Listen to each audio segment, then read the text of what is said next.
자, 계속해서 진행하도록 하겠습니다. 자, 조사 계획성의 원리. 자, 이거 같은 경우에는, 시장 조사는 정확해야 된다.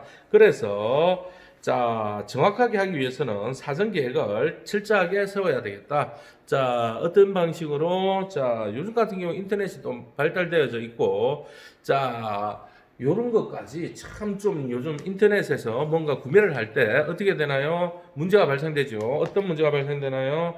가격은 밑에다가는 저렴하게 해놔놓고 거기에다가 막 알파가 붙어가지고 처음 본 가격하고 막 차이가 나는 거예요. 열받는 거예요. 왜 열받아요? 다른 데는 얼마 자, 올려놓을 때는, 자, 5만원 해놨는데, 안에 들어가서 클릭하면서 살펴보면, 배송비에다가 기타 등등 가격이 막 바뀌어 버리는 거예요. 그런 식으로 하면 안 되는데, 좀 문제가 많지요. 자, 그런 업체들도 있다는 거 알아두세요. 자, 그런 업체들. 자, 닭고기 같은 경우 아주 저렴하게 올려놨는데, 닭에 대한 크기들이 틀리다는 거예요. 아시겠죠? 자, 그런 부분들이 있고, 계획성 있게 해야 되고, 자, 정확해야 되는데, 이렇게 조사하는 내용들이 틀리다는 거. 자, 똑같은 제품이 아닌데, 자, 예를 들자면은 제품을 만들어줘요. 자, 그런데 다른 데보다 아주 저렴해. 예를 들자면은, 자, 뭐, 각종 핫도그나 떡이나 이런 거, 한 박스, 뭐, 10개, 이런 식으로, 30개, 뭐, 30개 한 박스에 뭐, 10,000원, 이런 식으로 돼가 있는데, 자, 한 박스에 30개는 맞아요. 개수는 맞아요. 그런데 어떻게 돼 있다? 이게 규격이 하나는 진짜 내가 본 거는 15cm인데 이건 몇 cm? 절반 7cm밖에 안 되는 거예요. 그러면서 어떻게 가격은 3분의 2 가격 저렴해 보이죠. 그런데 실제로는 저렴한 게 아니에요. 자, 그런 눈속임, 그런 규격에 대한 자, 정확성 이런 것들을 제대로 알아야 된다는 거. 그렇지 못하면 어떤 현상 그냥 바가지 쳐는 거예요. 아시겠죠? 재료에 대해서 저렴하다고 두 개, 세 개 막 얘기를 했잖아요. 얘기를 했는데 그렇게 되었을 때 어떤 문제? 그랬을 때 어떤 문제? 자, 숫자상으로는 똑같고 개수상으로는 똑같은데 규격이 크고 작고 이렇게 해서 절반 가격이 아닌 3분의 2 가격 해가 싸다고 막 구매를 해놓으니까 어떻게 된다? 코 낑긴 거죠. 자, 당한 겁니다. 그런 문제가 발생될 수 있기 때문에 조사가 정확한지 파악을 해야 된다. 또 막말로 어떻게 해요? 아주 저렴하다고 샀는데 유효기간이 얼마 안 남았어. 자, 우리가 보통 쓰면 뭐 한 1년 정도 바라보고 이제 구매를 했는데 몇 개월, 2개월, 3개월밖에 안 남은 거예요. 그럼 어떻게 해야 돼? 그 안에 다 소비를 하면 괜찮아요. 그런데 다 소비를 못 하면 폐기 처분해야 되는 거예요. 폐기 처분. 자, 그랬을 때 그런 부분에 대한 내용들까지 파악을 해야 된다는 거. 그렇지 못하면 어떤 현상? 정확성에서 벗어났기 때문에 오히려 더 조사하는 의미가 없고 손해를 볼 수가 있다는 자, 그러한 의미가 되겠습니다. 아시겠죠? 자, 계속해서 자, 메뉴별 품목 특성에 대해서 한번 알아봅시다. 자, 메뉴별로, 자, 품목을 파악해야 되는데, 자, 우리가 레스토랑이다 보니까, 자, 어떻게 맛있고 위생적인 음식을 제공할 수 있는 범위 내에서 해야 된다는 거. 아까도 얘기했잖아요. 그죠? 자, 해야 되는데 이걸 제한된 예산 안에서. 자, 너무 이윤을 감소시키기 위해서, 이윤을 많이 보기 위해서 어떻게 한다?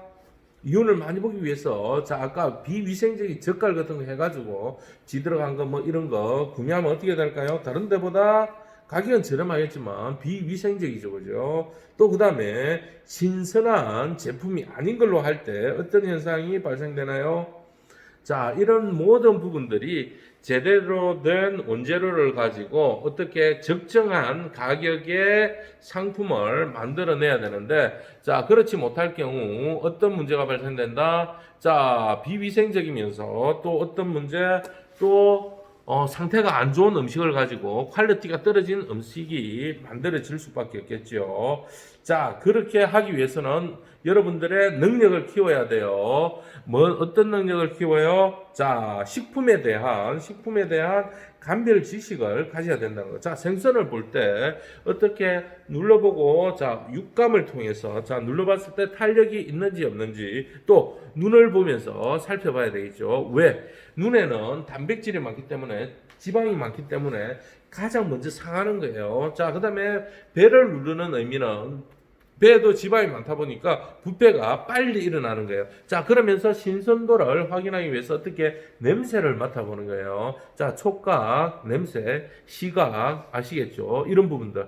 자, 그 다음에 좀 더 된다면 어떤 거, 테이스트, 맛을 본다든지, 예를 들자면 뭐 포도나 과일이나 이런 것들은 또 맛을 보면서 당도를 측정한다든지 아니면 당도계를 가지고 당도가 12분리, 13분리 이런 기준점을 마련하면 좋겠죠. 그죠? 그런 기술적인 부분을 도구를 통해서 체크를 한다든지 자, 그다음에 보관 방법 등 자, 마구로 같은 경우 그리고 고기 자, 요즘 같은 경우 어떤 고기 무한리필 집 같은 경우 고기들 자 그런 집 같은 경우는 당연히 수입품을 쓸 수밖에 없겠죠. 그 저렴한 가격을 위해서 자 수입품을 쓰지만 어떤 식으로 그걸 어떻게 보관하고 어떻게 해동하느냐에 따라서 품질을 제대로 유지할 수가 있다는 거예요. 그렇지 못할 경우에는 어떤 문제가 발생된다. 그렇지 못할 경우에는 어떻게 된다? 품질 안 좋게 변한 걸 가지고 고객들한테 대접을 해야 되겠죠. 그러니까 이런 것들이 뭐다? 종합적인 난리지가 필요한 거예요. 자, 이런 종합적인 난리지를 키우고 또 메뉴별로 어떻게 자, 특성을 파악하고 만들 수 있는 능력을 키워야 된다는 것. 자, 지식적인 면, 난리지도 필요하고 스킬적인 부분들. 자, 여러분들 잘 알다시피 보고집을 하려면 보고 자격증이 있어야 되고요. 자, 그렇게 제대로 관리를 하려면 각종 보고 도기나 이런 것들에 대한 처리 능력이 있어야 되겠죠. 그죠? 또 그 다음에 내장탕이나 아니면 내장을 가지고 만드는 음식 같은 경우에는 어떤 문제가 발생되나요?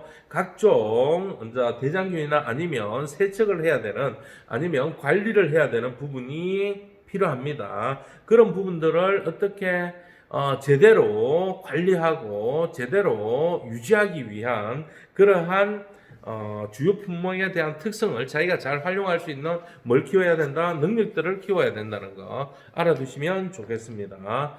자, 이런 재료와 관련된 자, 재료 관리를 할 때 여러분들이 구매 관리를 할 때 시장 조사에 대한 원리 그리고 메뉴에 대해서 메뉴별로 좀 특징적인 그런 부분들을 잘 알아야 되겠다는 거 아시겠죠? 자, 이런 부분에 대해서 여러분들 잘 아시고 관리할 수 있다는 거 장기적으로 머릿속에 꼭 집어넣고 활용하는 자 그러한 외식인으로 성장하길 바라면서 오늘 강의 마치도록 하겠습니다. 대단히 고맙습니다.